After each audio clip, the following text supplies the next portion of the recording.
अंडे ले लो अंडे, संडे हो या मंडे रोज खाओ अंडे। पक्षियों अंडे खाकर अपनी सर्दी दूर भगाओ। एक ठंडी सुबह जब सारा आकाश बर्फीली धुंध से ढका हुआ था और बर्फ के टुकड़े धीरे धीरे धरती पर गिर रहे थे, एक छोटी सी चिड़िया अपनी मर्जी से उड़ी जा रही थी। उसका नाम था टुनटुनी और वो बहुत मेहनती थी। सर्दी के मौसम में जहाँ बाकी पक्षी अपने घोंसले में बैठकर आराम कर रहे थे, टुनटुनी चिड़िया ने अपनी छोटी सी दुकान लगाई थी जहाँ वो सर्दियों में अंडे बेचती थी। उसकी जिंदगी बहुत कठिन थी, लेकिन वो कभी हार नहीं मानती थी। आज सर्दी बहुत बढ़ गई है, लेकिन मुझे अपने परिवार का पेट पालने के लिए ये काम तो करना ही पड़ेगा। टुनटुनी चिड़िया के पास कुछ अंडे थे जिन्हें वो बाजार में बेचने जा रही थी।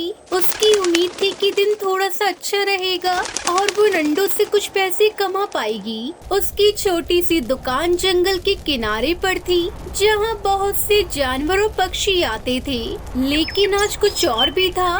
कालू कौवों का दुस्साहसी जिगरबाज उनका साया टुनटुनी पर मंडरा रहा था। वो बेचारी इस बात से बिल्कुल बेखबर थी कि आज उसके साथ क्या होने वाला था। वो गरीब चिड़िया अपनी दुकान पर बैठी पक्षियों को पुकार रही थी। अंडे ले लो अंडे, संडे हो या मंडे रोज खाओ अंडे। पक्षियों अंडे खाकर अपनी सर्दी दूर भगाओ। अरे टुनटुनी, ये क्या तुम ठंडी में अंडे बेचने आई हो? तुम तो हमेशा नादान रहती हो। कभी सोचो तो सही, इन अंडों का क्या होगा इस सर्दी में? तुम नहीं समझोगे कालू, इन अंडों से ही तो मेरे परिवार का पेट चलता है। कोई भी मौसम हो, मुझे अपनी मेहनत से जिंदा रहना है। तुम नादान हो टुनटुनी, मैं तुम्हारी मदद क्यों करूं? मुझे तो लगता है कि तुम्हारे अंडे भी बर्फ में गल जाएंगे। टुनटुनी चिड़िया थोड़ी चिंता में पड़ी, लेकिन उसने हिम्मत नहीं हारी। वो जानती थी कि कालू कौवे का तो काम ही दूसरों को तंग करना है। उसने अपना ध्यान फिर से अंडों की तरफ लगाया और चुपचाप काम करने लगी, लेकिन तभी एक और आवाज आई। टुनटुनी, तुम क्या अंडे बेच रही हो इस सर्दी में? तुम्हारी ये कोशिश बेकार है। तुम क्या समझती हो इन अंडों से तुम क्या कर पाओगी? मैं सिर्फ मेहनत करने आई हूँ जिगरबाज। मुझे ये नहीं सोचना कि आगे क्या होगा। मुझे सिर्फ अपना काम करना है। तुम समझदार नहीं हो, छोटे से दिमाग वाली चिड़िया। सर्दियों में इस तरह अंडे बेचना खुद को मुसीबत में डालना जैसा है। ये अंडे तो सर्दी से जम जाएंगे। तुम ठीक कह रहे हो जिगरबाज, ये तो हिम्मत हार चुकी है। कोई भी समझदार पक्षी इस समय बाहर नहीं निकलता। हमेशा मुझे ही क्यों गलत समझा जाता है? अगर सर्दी में अंडे बर्फ से जम जाते हैं तो इसका मतलब ये नहीं कि मैं हार मान लूंगी। मेरा एक लक्ष्य है और मुझे उस तक पहुंचने के लिए मेहनत करनी है। हर दिन नया है और मुझे उम्मीद है कि सर्दी भी जल्दी खत्म होगी। टुनटुनी चिड़िया ने फिर से अपना ध्यान अपने अंडों की तरफ किया। वो जानती थी कि उसके रास्ते में कई मुश्किलें आएंगी, लेकिन उसने कभी हार नहीं मानी थी। सर्दी की बर्फ में उसे अपनी मेहनत पर विश्वास था। अगले दिन टुनटुनी अपनी छोटी सी दुकान पर फिर से बैठी थी। इस बार अंडे बिकने लगे थे, लेकिन बाजार में बहुत कम पक्षी आ रहे थे क्योंकि बर्फ बहुत ज्यादा गिर रही थी। वो परेशान नहीं हुई क्योंकि वो जानती थी कि धीरे धीरे सब ठीक हो जाएगा। तभी फिर से कालू कौवा जिगरबाज वहाँ आ गए। टुनटुनी, तुम अपनी मेहनत पर क्यों समय गवा रही हो? तुम्हारे अंडे तो बर्फ में जम चुके होंगे, अब क्या करोगी? अरे अंडे क्या ठंडी से बच पाएंगे? मुझे तो लगता है तुमने अपनी मेहनत में ही समय गवा दिया है। टुनटुनी चिड़िया ने शांत रहते हुए जवाब दिया। मेरे अंडे तो ना बर्फ से जमे हैं, ना ही खराब हुए हैं। मैं जानती हूँ कि मेहनत का फल जरूर मिलेगा। किसी ने सही कहा है, मेहनत कभी बर्बाद नहीं जाती। तुम नहीं समझ पाओगी टुनटुनी, हम जो कहते हैं वह सही होता है, लेकिन तुम तो वैसे ही नादान हो। तुम जैसी चिड़िया को क्या समझाना? ये सर्दी तो तुम्हारे अंडे को खा जाएगी। तुम लोग जो चाहे वो बोल सकते हो, लेकिन मैं अपने रास्ते पर चलूंगी। जो होता है अच्छा ही होता है। मैं अपने अंडों को बेचने के लिए पूरी मेहनत करूंगी और जो होगा देखा जाएगा। आखिरकार जैसे जैसे दिन बढ़े, जंगल में कुछ पक्षी और जानवर आए। टुनटुनी चिड़िया की मेहनत धीरे धीरे रंग लाई। उसका छोटा सा व्यापार धीरे धीरे बढ़ने लगा। एक हफ्ते बाद सर्दी कम होने लगी थी और मौसम थोड़ा सा बदलने लगा। टुनटुनी के अंडे बिकने लगे थे और वो बहुत ज्यादा खुश थी। जबकि कालू कौवे जिगरबाज को एहसास हुआ कि उनका मजाक उड़ाना, टुनटुनी की मेहनत पर शक करना बिल्कुल गलत था। ठीक है टुनटुनी, तुमने साबित कर दिया कि मेहनत का फल जरूर मिलता है। अब तो हमें भी तुम्हारे जैसे मेहनती होना चाहिए। तुम सही कहती हो टुनटुनी, हमें भी अपनी मेहनत को बढ़ाना चाहिए। तुमने हमें सिखाया कि कभी हार नहीं माननी चाहिए। मैंने जो किया वो अपने परिवार के लिए किया। मेहनत और उम्मीद कभी बेकार नहीं जाती। अगर हम मेहनत से काम करें तो किसी भी मुश्किल को पार किया जा सकता है। इस तरह टुनटुनी ने अपनी मेहनत और धैर्य से सबको ये सिखाया कि जीवन में मेहनत करने से कभी भी हार नहीं होती और ना ही किसी के मजाक उड़ाने से किसी का रास्ता रुक सकता है। सर्दी चली गई और टुनटुनी चिड़िया के अंडे अब अच्छे से बिकने लगे थे। अब उसे कोई भी तंग नहीं करता। कालू और जिगरबाज ने अपनी गलतियों को समझा और वो भी अब मेहनत करने में विश्वास रखने लगे। और इस तरह टुनटुनी चिड़िया ने अपनी मेहनत और संघर्ष से साबित कर दिया कि सच्ची मेहनत कभी बेकार नहीं जाती, चाहे कोई कुछ भी कहे। हिमालय के जंगल में टुनटुनी चिड़िया उसकी सास बबली कबूतरी में बिल्कुल भी नहीं बनती थी, क्योंकि टुनटुनी चिड़िया एक गरीब परिवार की बेटी थी। बबली कबूतरी हर समय अपनी बहू टुनटुनी चिड़िया को ताने दिया करती थी। तुम्हारे घर वालों ने दहेज में कुछ भी नहीं दिया। अगर मैं अपने बेटे बंटी की दूसरी जगह शादी करती तो दहेज में कई बोरी अनाज की मिलती, पर पता नहीं किस्मत का लिखा कौन बदल सकता है जो तुझ जैसी मनहूस हमारी जिंदगी में आ गई। सासू माँ, मेरी मम्मी पापा बहुत गरीब है, वो कहाँ से आपको दहेज देते। तभी टुनटुनी की बेटी सुनहरी चिड़िया वहाँ आ जाती है। दादी, मुझे कहानी सुननी है, मुझे कहानी सुनाओ ना दादी। चल भाग यहाँ से, जा अपनी माँ के पास। मैं तेरी कोई दादी वादी नहीं हूँ। जा अपनी मनहूस माँ से जाकर कहानी सुन। सुनहरी बेटी, जाओ और गोलू के साथ सो जाओ, कल कहानी सुना दूंगी मैं तुम्हें। फिर सभी सो जाते हैं। सुबह हो जाती है। टुनटुनी की सास बबली टुनटुनी को आवाज लगाती है। टुनटुनी, अरे ओ टुनटुनी, कहाँ मर गई है रे तू? कब से आवाज लगा रही हूँ, सुनाई देता है या नहीं? क्या हुआ माँ जी, कोई काम था क्या आपको? माँ जी की बच्ची, इतना समय हो गया, अभी तक तूने मुझे चाय नहीं दी। जा मेरे लिए चाय बना कर ला।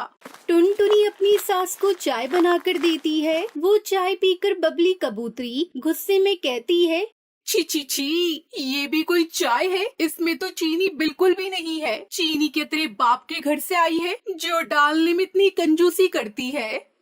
माँ जी, मुझे जो कहना है आप कह लीजिए, पर मेरे माँ पापा को कुछ ना कहें।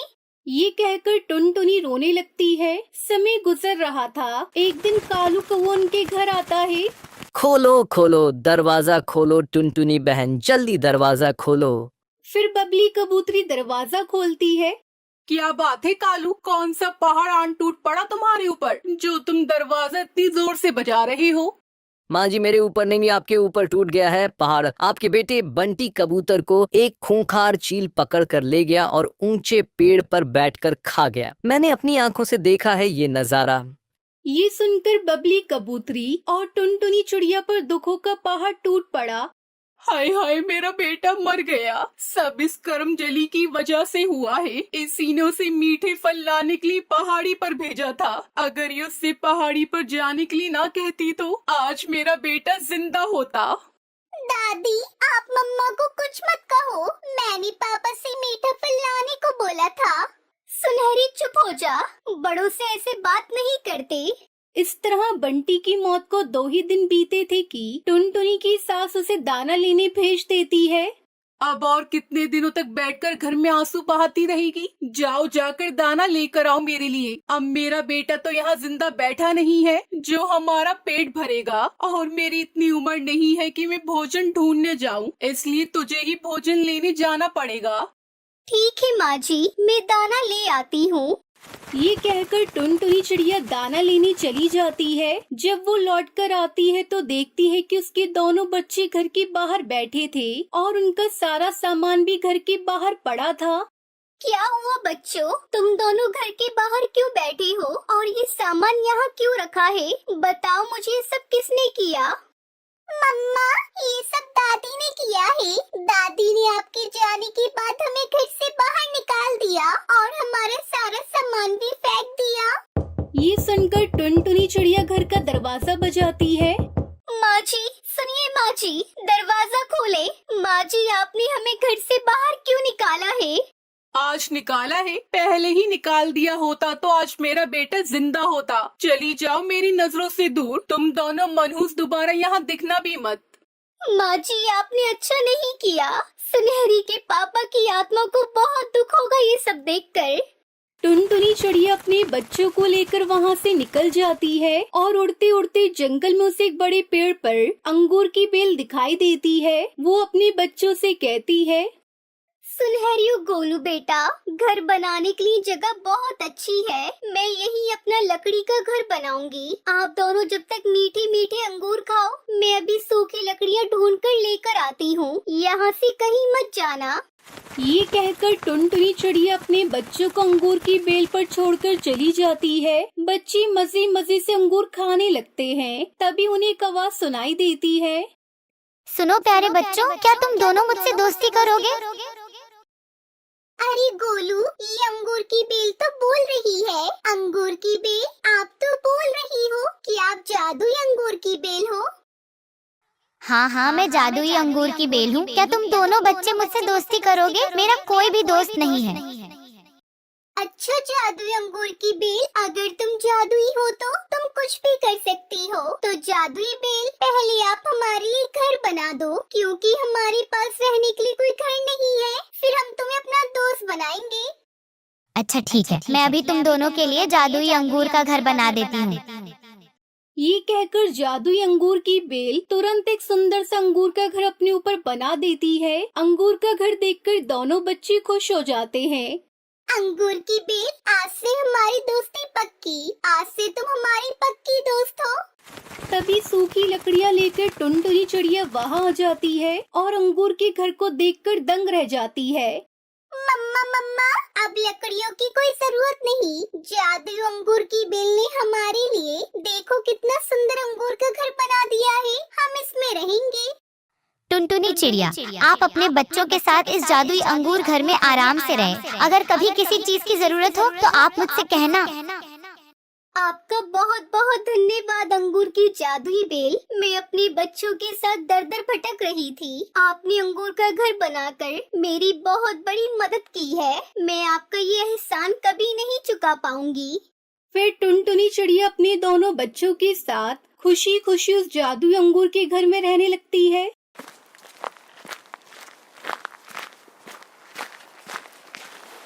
एक गांव में टुनटुनी चिड़िया अपनी छोटी बहन पिंकी चिड़िया के साथ रहती थी। टुनटुनी पढ़ी लिखी नहीं थी, इसलिए उसे कहीं काम नहीं मिलता। बड़ी मुश्किल से उसे गांव के सेठानी के घर साफ सफाई का काम मिल जाता है और उसी से किसी तरह वो अपना और अपनी बहन का पेट पाल रही थी। लेकिन एक दिन, सुनो टुनटुनी, कल से तुम्हें काम पर आने की कोई जरूरत नहीं है। क्यों मालकिन, मुझसे कोई गलती हुई है क्या? नहीं टुनटुनी, तुम्हारे साहब की शहर में नौकरी लग गई है और हम सभी अब शहर जा रहे हैं। ये सुनकर टुनटुनी बहुत उदास हो जाती है और उदास मन से घर आकर बैठ जाती है। टुनटुनी को उदास देखकर उसकी छोटी बहन पिंकी बोलती है, क्या हुआ दीदी, आप इतनी उदास क्यों हो? दीदी, आपने कहा था ना इस बार आपको जब पैसे मिलेंगे तो आप मुझे डॉल दिलाओगी। लगता है आप डॉल लाना भूल गई हो, इसलिए आप उदास हो ना? हाँ छोटी, मुझे माफ कर दो, मैं तुम्हारे लिए गुड़िया लेकर नहीं आई। टुनटुनी को समझ नहीं आता कि आखिर अब उसे काम कहाँ मिलेगा। इतनी मुश्किल से तो उसे सेठानी के घर काम मिला था। अगले दिन टुनटुनी काम की तलाश में निकल जाती है। तभी रास्ते में वो देखती है कि एक बच्चा अकेला जोर जोर से रो रहा था। क्या हुआ? तुम रो क्यों रही हो? कोई परेशानी है तो मुझे बोल सकते हो, मैं तुम्हारी मदद करने की पूरी कोशिश करूंगी। क्या तुम मुझे ऐसी जगह ले जा सकती हो जहाँ थोड़ी धूप हो? मुझे बहुत ठंड लग रही है। हाँ क्यों नहीं, चलो मेरे साथ। टुनटुनी उसे सहारा देकर एक बगीचे में ले जाती है जहाँ पर धूप ही धूप थी। धूप मिलते ही वो बच्चा एक बहुत ही खूबसूरत परी में बदल जाती है। क्या आप तो एक परी है? हाँ मैं परी हूँ। मैं यहाँ खेलने आई थी, पर पानी में जाने से मेरे पंख भीग गए, जिस वजह से मैं उड़ नहीं पा रही थी और मेरी सारी जादुई शक्तियाँ भी चली गई थी। तुमने मेरी बहुत मदद की, तुम एक नेक चिड़िया हो, मैं तुम्हारी मदद करना चाहती हूँ। इतना बोलते ही परी अपनी जादुई छड़ी से एक नारियल के घर की तस्वीर बनाती है।